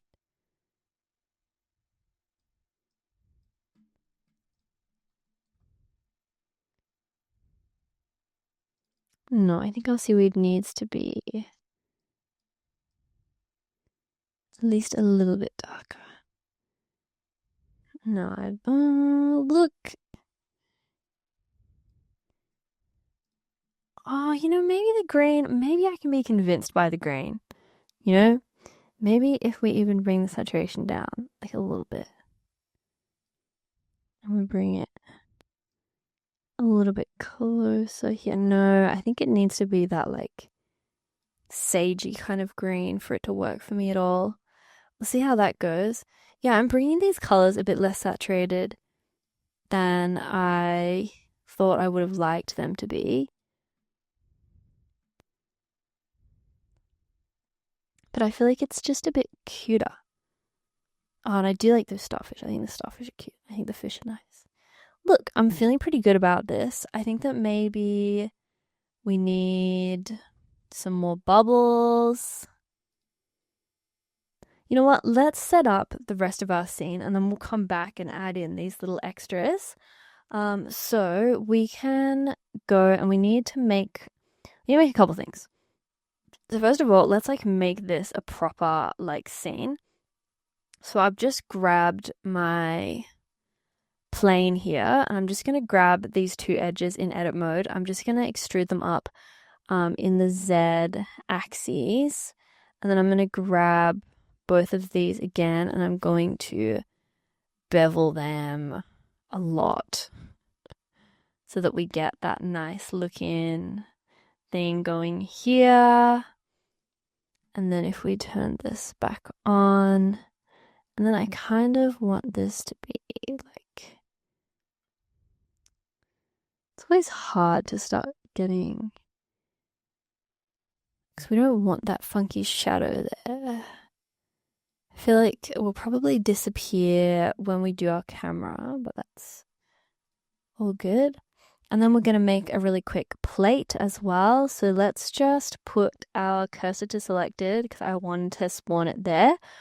So that's going to spawn it's going to put the 3D cursor at the origin point of that object, which is that little orange guy. I'm going to go Shift A and we're going to make a cylinder. We're going to scale that up to like the size of a plate. We're going to bring it down a bit more. Still looking probably a bit too thick for a plate, I reckon. Well, we can edit it. Let's just bring it into edit mode. I just blanked for a second there. We're going to go I, and then we're going to go G and Z because I'm feeling like I want to use hotkeys right now. And we're going to go I again, and then we're going to go down again. But I kind of just want that to be a little bit more like intense right there. And then we're just going to bevel these edges a little bit. Oh, okay, we need to apply our scale. So whenever that happens and it goes super funky, you can probably realize that you've mucked up your scale when you've scaled it down. It's not like working properly anymore. So I'm clicking on my object, Control A, and I'm going apply scale. Now if we go back in, hopefully that will, yeah, work normally. That's beautiful. I don't want that many curves, so I'm just using my mouse wheel to do less. And then I kind of want this one to come. Actually, this isn't quite right. Let's just do that. And then we'll select that with Alt, and we're going to bevel it again. And then let's just work on the bottom of our plate. We'll just come down a little bit. We'll go I, and then we'll go E. And then, look, it's not the best plate in the world, but like it doesn't really need to be even this exercise. We're not really focused so hard on the plate. Let's just add a subdivision surface modifier to it. Shade smooth. Because yeah, we don't really want much of the attention to be on the plate. Let's make sure that our cake is in the middle. And then we need to adjust our camera a little bit. Hey. So let's kind of do like this. It doesn't look like it's in the middle from there. I feel like maybe we can just go whatever. It doesn't, even if it is in the middle, it doesn't matter. Let's just adjust that so we get the whole thing. And then we're going to save, and I'm going to check it. Oops, she's floating. Let's just move that up a little bit. And then that's fine for our plate. But yeah, this is looking super bright and beautiful. But then yeah, the thing here is also like, what color do you want your background to be? Like I found that I quite liked this blue. I feel like it looked really beautiful, but you can pick what background you would like in yours. But then yeah, with the blue, I'm not sure about this green again. I feel like I'm super on the fence about that green. If we go back to like a white, yeah, you can pick. I'm pretty on the fence about whether or not to use a white background, or like we kind of lose our plate when we use a white background. So it's also up to you what you feel like works. But also let's change this plate to the roughness being really low because we want it to be pretty glistening. Yeah, looks actually pretty good. That's pretty good. I'm feeling pretty good about this render. I feel like, yeah, there's, some more little details that you can add in there if you want. Maybe at this point, what I quite like to do is grab out a render. So I will save this, make sure that my render settings are as I want it to be. And then I will render it out. And we'll see what that looks like without all this like grainy craziness. And then I'll decide whether or not I want to make many changes to it. So let's do that now. Before I render, something I forgot to mention was we should just work on our camera a little bit. So I am a terribly huge fan of using depth of field. So I always use depth of field. And I always put the f-stop really low because I really like that depth of field look that we get. But this isn't quite focused where I want it to be, and it's going to be a bit too blurry. So let's just change the f-stop up a couple of points, maybe to like 0.5 actually. And then hopefully that will give us less of an issue with that in the background, but we can come back and work on that if it is an issue in our render. So let's have a go. So we're back. Our render is completed. I'm just going to acknowledge that now it's nighttime. My render didn't take that long to finish. But I had other projects that I had to work on in between, working on this one today. So we can have a look at what we need to improve. Okay, first of all, this is clipping out, so we need to fix that. I'm feeling pretty good. I feel like this isn't coming through too badly in the back, but I feel like I'd also like a bit more detail in here. Like I feel like we need some more bubbles, I think. And you can see this back edge a little bit more than I was anticipating. I feel like maybe I might turn the Iowa up a little bit more. Like it's not quite, I don't know, I'd like it to be a little bit more distorted, I think, actually. And I want some more detail. But I do also, I feel like this is a little bit of a sneaky trick because Photoshop you have to pay for, but I will edit my renders in Adobe. I'll either use Photoshop, or if it's a still, or I will use After Effects. If it's a video, at some point in the future, I'm hoping to ditch Adobe. But right now, I think it's a pretty decent option. But yeah, any photo editing app here, I feel like it's pretty decent, even if you want to like send it over to your phone, and do edits in whatever app you might use on your phone. I feel like I actually quite like the noise in this. So a filter that I quite enjoy for this kind of project is the diffuse glow. I've really been a fan of it, as you can see recently. But I feel like for a project like this, it just makes it so cool and fun. Like, wow. um, yeah, I really like it. Just adding that like graininess to it and that glow. Oh, I'm obsessed with it. Yeah, it just adds that little bit of grain that I actually quite like in some of these projects. And then, you can start to play around with this a little bit. But yeah, I feel like I want that contrast in this. So yeah, I'm not doing this in Blender, which is a little bit cheeky. But yeah, that's also an option that I will usually use if you're looking at the render. Like, I think I got a comment the other day of someone asking me, oh, like, how do you make your renders so glowy? And usually the answer is post-processing. Yeah, so just keep that in mind when you're also looking at my work, that I'm also doing like a little bit extra. But oh yes, I'm really happy with this top. I feel like it's looking really great. But yeah, my notes for myself here are that this bit feels a little bit empty. Maybe I think I want some more bubbles, and I want to change my Iowa a little bit. So let's jump back into Blender. Something I've also noticed is I want this to be on shade smooth as well. I feel like that will hopefully fix some of our problems there. Yeah, that should be fine. Okay, so we want to I also want to add in some more bubbles like outside. So let's just turn off our cake. Sorry, bubbles outside the cake is in, sorry, bubbles outside. I should stop like multitasking, trying to do everything at once. Okay, let me just slow down here. Okay, so I want to add some bubbles outside of the cake to like kind of give it a bit more of like a fantasy feel and have a bit more, yeah, I just feel like it just makes it a bit more interesting when you add details. So what I'm going to do is I'm going to grab the bubbles, and I'm going to just like duplicate out this bubble. I'm going to separate it by selection just so that we have that single bubble there. So that's what I mean when I would join objects and then kind of play around with them. Anyway,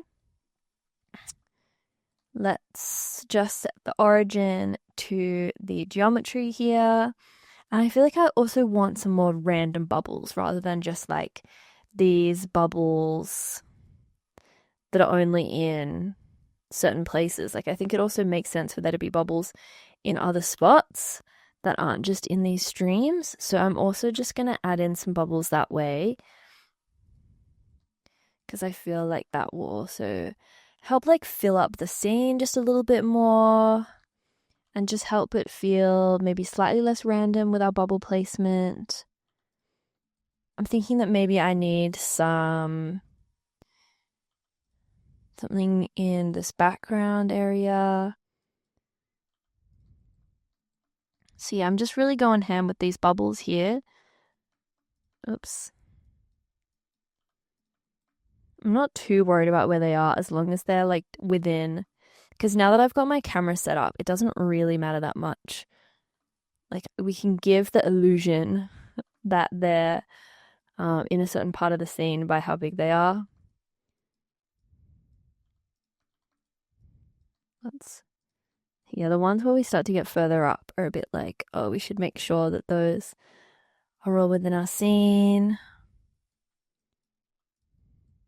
within our cake, I guess.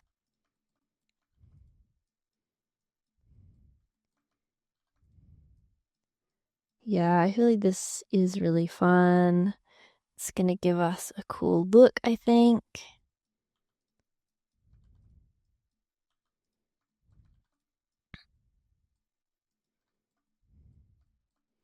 You know, we can also like put a couple in the back as well over here, just so there's something out there.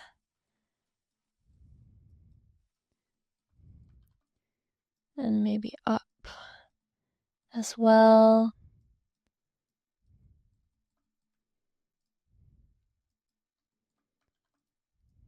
So I'm not sure if that's gonna come through at all. If we just jump back. Whoa. If we just jump back. It's like, where do we need them?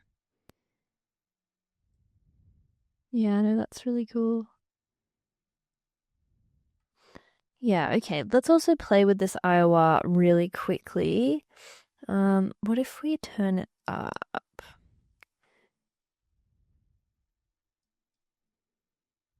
I don't know if it's quite giving me the effect that I want. Because, yeah, you can go really far off and then it kind of starts to, you can sort of see how that's working there. But yeah, yeah, maybe keeping it a bit low is fine. Maybe even, I wonder what that effect is going to look like. Let's just try 2.5. What if we just go down to 2? I think we were at 1.3 before. Yeah, maybe 2 will be good. But yeah, I feel like we definitely do need something in this area here. So we could even just add in some seaweeds, I reckon. I think that would be a fine choice. Oops, we're in local. We need to change that back to global.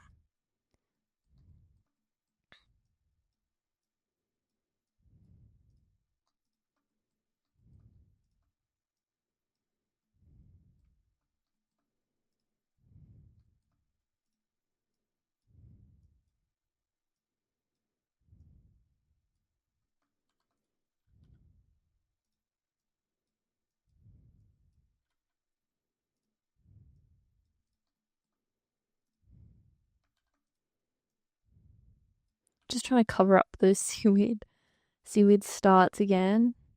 But we can make these ones a little bit more spaced out, I think.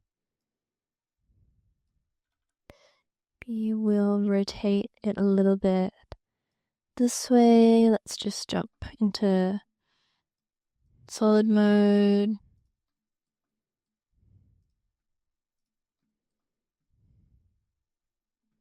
It's pretty obvious that it's copied. So let's just rotate them all, actually.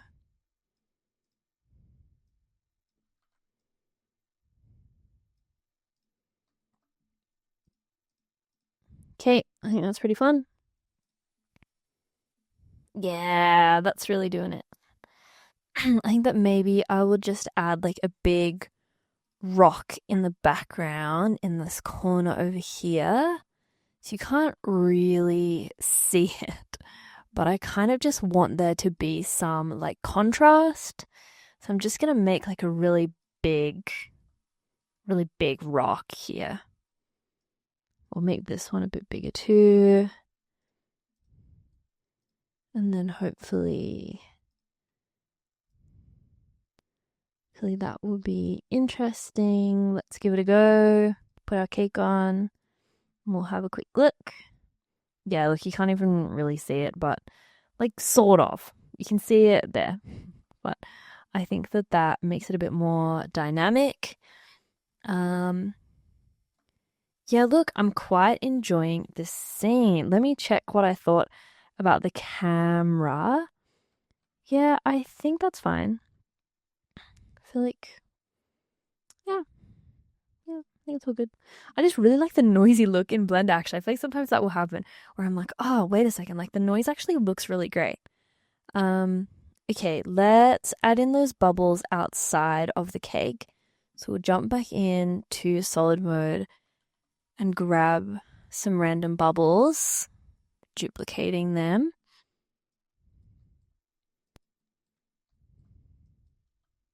And we'll make these like pretty big, I think.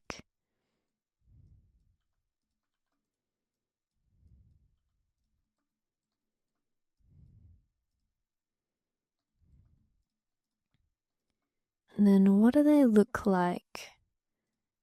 Hey, they kind of disappear. I feel like this is where it might be nice to actually have this be blue. Because then you can actually see that background.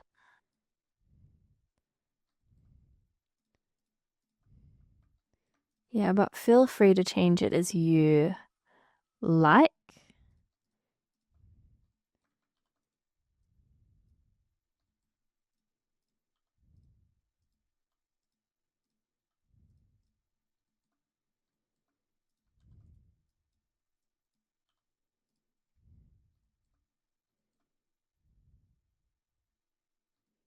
Yeah, actually, the blue is really warming on me.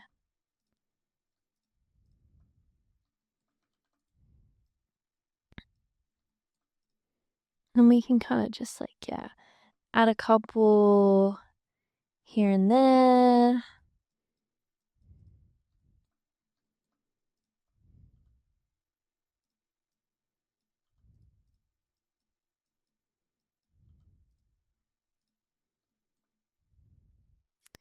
I kind of don't want them to be touching the crust. Sorry, I feel like I'm a bit quiet while I'm doing this bit.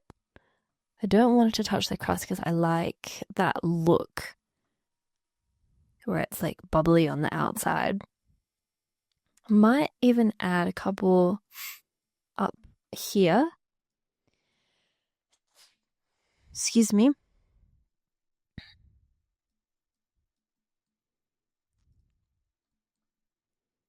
And then they're like, oh, they're so cute. Yeah, look, I feel like that is looking pretty cool. Ah, we need to fix this still. Let's not forget about that. We'll just go edit mode here. And then we're just going to move these ones up so that they are all within those boundaries. Okay, perfect. You know what? I'm feeling pretty good about this scene. I think that the lighting here, I just want to make it a bit brighter at the very back, just so that we don't get those like dark spots coming through. I think that's probably fine.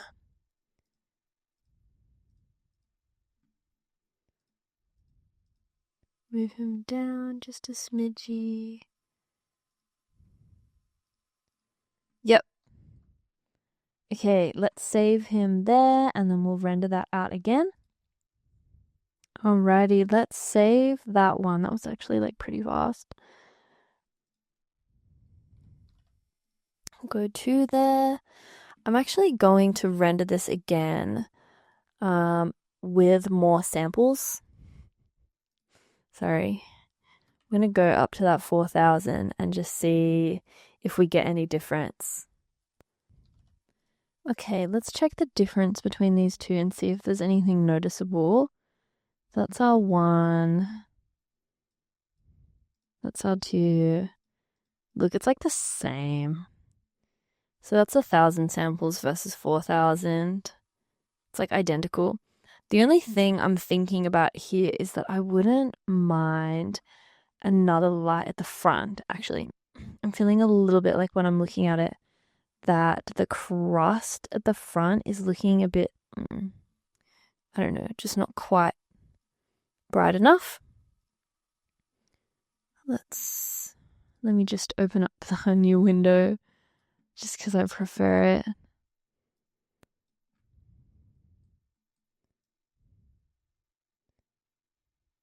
Yeah, I feel like maybe just even like that can work.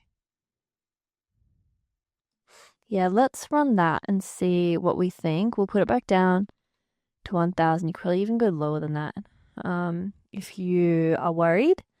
But let's render this one out. Yeah, see, I do like that more, where I feel like just adding that extra light in there has just pulled that um up a bit to just make it look a bit, yeah, I'm happier with that. So yeah, if I want to make this final render, like what you're gonna see in the thumbnail, what I'm gonna do is, yeah, just like my background is as a graphic designer, so I'm gonna do things like the filter gallery. We're gonna go. Let me make it into a smart object. Sorry to also make this into a Photoshop tutorial. But we're gonna add this diffuse glow. I'm obsessed with it being really. Oops. I'm obsessed with it being super grainy. Oh, it's just so like dreamy. I just love those renders where it just feels like it's from a dream. I'm gonna go up to there, but what I'm gonna do is that I'm gonna actually like filter some of it. Sorry, mask some of it. Because I don't want it to like be too um destructive, I guess. It's not even working, it's not doing anything.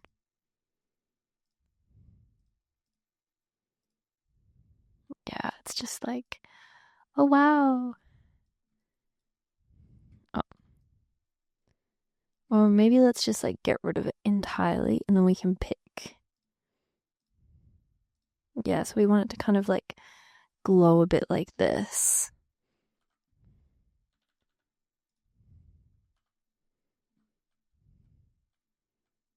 Yeah. Alrighty. And that brings us to the end of the video. Congratulations for making it to the end of this tutorial. I hope that it wasn't too fast, and I hope that you were able to follow along successfully. I'm active on pretty much all the social media, so if you have any questions, please leave a comment. If you do this tutorial and you make your own surreal ocean cake, I would love it if you send it to me on Instagram and I will share it to my followers, I guess. Yeah, so I feel like it's really nice to share your work and have other people in the community see it, and also feel encouraged to continue learning Blender. Yeah, so look, if you learned anything, smash that subscribe button. What do they say? Hit subscribe, smash that like button. Leave a comment. I feel like yeah, I'd appreciate it if you did any of those things. And I will see you in the next video.